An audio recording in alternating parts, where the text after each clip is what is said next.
Imagine a continent on edge. The year is 1529.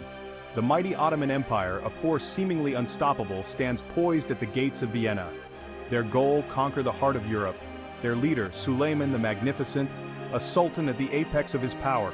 The fate of Christendom, it seemed, hung precariously in the balance. This wasn't just another battle. This was a clash of civilizations, a struggle for the soul of Europe. The Ottomans, with their sophisticated military machine and reputation for ruthlessness, had already conquered vast swaths of the Middle East and North Africa.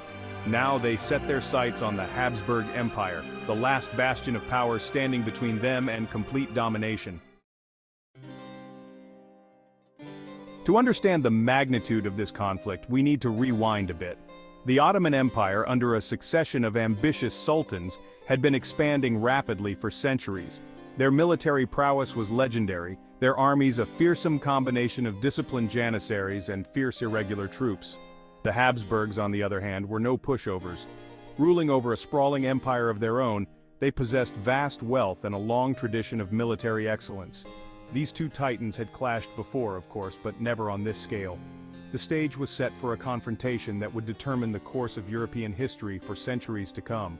On one side, the Ottomans, driven by a potent mix of religious zeal and imperial ambition. On the other, the defenders of Vienna, a motley coalition of German, Spanish, and Italian troops, united by a common enemy and the desperate need to defend their way of life. The Ottoman advance had been relentless. Fortress after fortress fell to their superior numbers and tactics. Finally, in late September, the Sultan's army, some 150,000 strong, arrived at the outskirts of Vienna.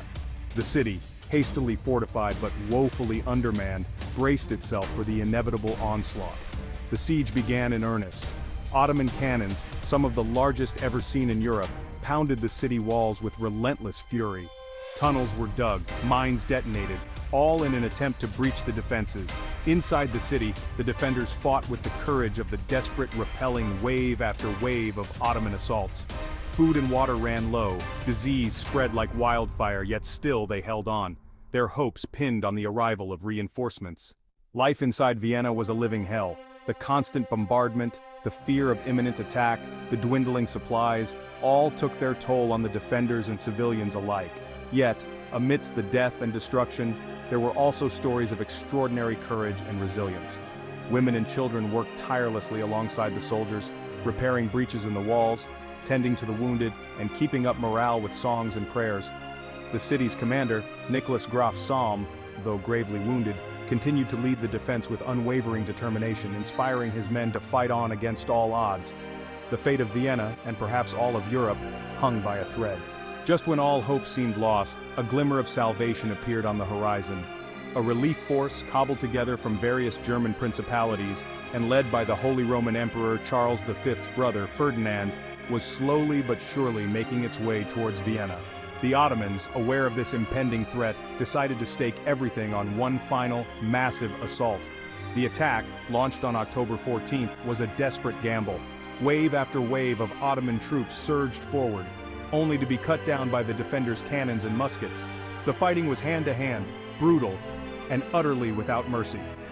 Finally, as darkness fell and a cold rain began to fall, the Ottoman attack faltered, their strength spent. The siege of Vienna had been broken. The Ottoman army, exhausted and demoralized, retreated back to the east, leaving behind thousands of dead and wounded. The victory at Vienna was a turning point in European history. It marked the high water mark of the Ottoman advance into Europe, effectively halting their westward expansion. More than that, it gave a much-needed boost to the morale of Christian Europe, proving that the Ottomans, though formidable, were not invincible. The victory also solidified the Habsburgs' grip on power in Central Europe, setting the stage for their future dominance. The legacy of the siege lived on in history, a testament to the courage of those who fought and died to defend their city, their faith, and their way of life.